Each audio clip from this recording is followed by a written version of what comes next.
Tapi generasi hari ini, malangnya nama-nama dia pun tak pernah dengar. Kemudian kita tengok wali 9. Wali 9 ataupun wali Songo ataupun wali Sanga. Mereka ni di Indonesia.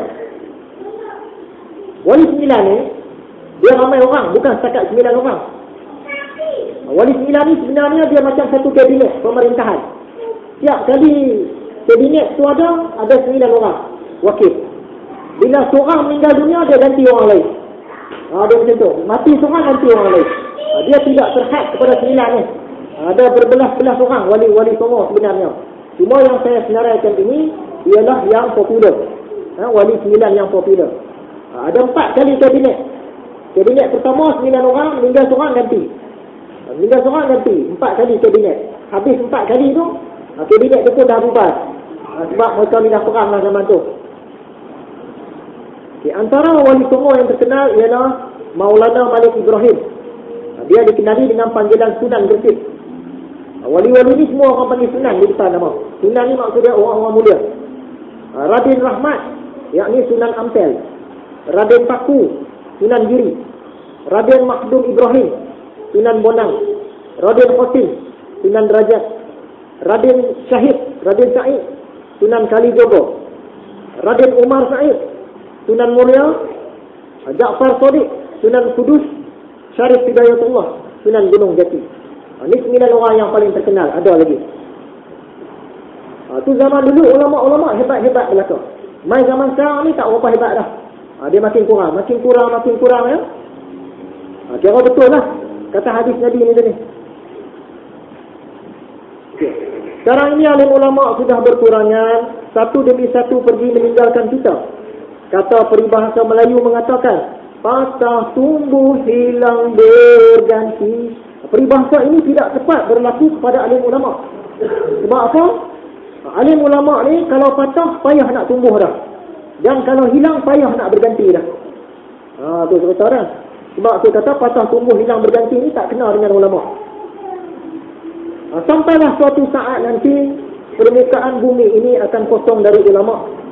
Maka pada masa itu sudah tidak bererti lagi kehidupan di dunia ini. Alam penuh dengan kesesatan, manusia telah kehilangan nilai dan pegangan hidup. Sebenarnya alim ulama lah yang memberikan makna dan erti kepada kehidupan manusia di permukaan bumi ini. Maka apabila telah pupus alim ulama, hilanglah segala sesuatu yang bernilai. Jadi zaman sekarang ni cerita dia alim ulama semakin berkurangan. Tapi bila menjelang kiamat nanti, memang alim ulama semua tak ada lah. Bahkan orang beriman pun tak ada. Siapa yang dalam diri dia ada iman, dia akan dimatikan terlebih dahulu. Tinggallah orang-orang tak beriman saja nak menguasai macam mana hari kiamat. Di akhir-akhir ini kita telah melihat gejala-gejala yang menunjukkan hampirnya zaman yang dinyatakan oleh Rasulullah tadi, di mana bilangan alim ulama hanya tinggal sedikit dan usaha untuk menghasilkannya pula tidak mendapat perhatian yang sewajarnya. Ini zaman tahun 70-an, 80-an, 90-an. Ya? Zaman sekarang ni dia macam satu trend, dia meningkat balik. Kita nak masuk anak-anak ke sekolah agama sekarang ni cukup susah. Terutamanya sekolah agama yang bagus-bagus. Kalau di sebelah Selangor tu, penuh. Kurang-kurang 5A UPSR baru boleh minta. Yang 4A ni tak ada harapan. Terpaksa pula orang dari Selangor sana hantar anak-anak ke sekolah ke negeri lain. Orang dah semakin minat dengan agama. Ya? Bila mainlah tahun 2000-an ni. Tahun 70-an, 80-an, 90-an, orang tak apa minat. Sekarang ni orang minat. Kalau kita tengok budaya kita hidup zaman 60-an, 70-an, 80-an pun memang berbeza daripada sekarang. Zaman itu kaum wanita jarang ada pakai tudung. Bahkan tahun 89 tu saya masih sekolah menengah, ustazah saya pun pakai scarf dia. Pakai scarf dia. Nampak telinga dia. Nampak tengkok dia. Ya? Zaman sekarang payah nak cari ustazah macam tu lah. Sebab pemahaman masyarakat ni dia makin meningkat. Makin lama makin meningkat. Kira baguslah zaman kita ni.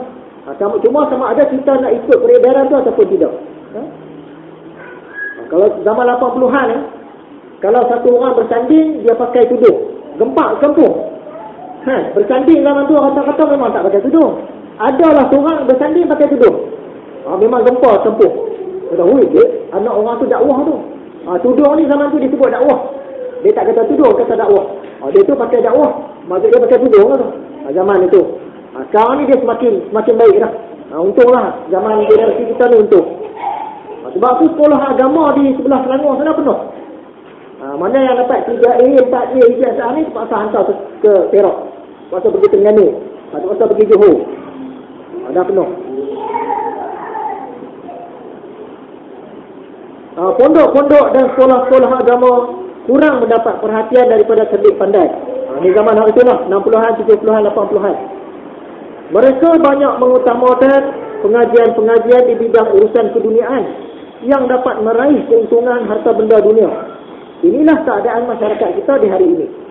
Memang sungguh pun kita tengok orang-orang yang bekerja sekarang ni, dia sudah ada ijazah, tapi jarang ada yang mau sambung pelajaran agama. Jarang. Kalau dia tu bahagian guru bahasa Melayu contohnya, dia akan sambung bahagian bahasa Melayu untuk dapatkan master pula. Dah dapat master pula, dia akan sambung bahagian bahasa Melayu juga untuk dapatkan PhD pula. Begitulah seterusnya. Jarang ada yang pendidikan dah tinggi, dia nak sambung pula bahagian agama, nak bagi seimbang, jarang. Sebab apa? Dia nampak bila dia sambung bahagian pekerjaan dia sekarang, gaji akan naik, jawatan akan naik. Dia nampak yang tu. Kalau tiba-tiba dia nak sambung bahagian agama, apa yang naik? Cuma pengetahuan sendiri lah naik. Gaji tak naik, pangkat tak naik. Jadi manusia ni dia nampak nak sambung pelajaran ni dalam bahagian yang akan naikkan gaji. Tu ya. Inilah keadaan masyarakat kita di hari ini. Oleh itu, perlulah kita memikirkan hal ini dan mencari jalan untuk menyelesaikannya. Sebab itulah kita lihat sekarang ini banyak pengajian kitab-kitab lama tak ada di surau-surau, di masjid-masjid. Susah nak cari guru-guru yang mengajar kitab-kitab lama ni. Banyak ajar buku-buku moden. Dia nak ajar macam mana, dia pun tak berapa faham kitab-kitab lama. Terutamanya ilmu tauhid, ilmu sifat 20 ataupun sifat 13. Kalau zaman dulu ni meriah lah. Di pondok-pondok, di pusat-pusat pengajian, di surau masjid, ilmu sifat 20. Rata-rata kita semua tahu walaupun tak berapa nak faham. Sebab cara untuk dia mengajak ni cara berirama. Kan? Wujud artinya ada, lawannya tiada. Kan? Bukti adanya ialah adanya alam semula jadi ini. Dalilnya alam semula jadi ini. Jadi kita dengar aja kita tak apa nak faham. Sedangkan ilmu tauhid ni ilmu yang penting. Dia menentukan sembahan kita betul ke salah.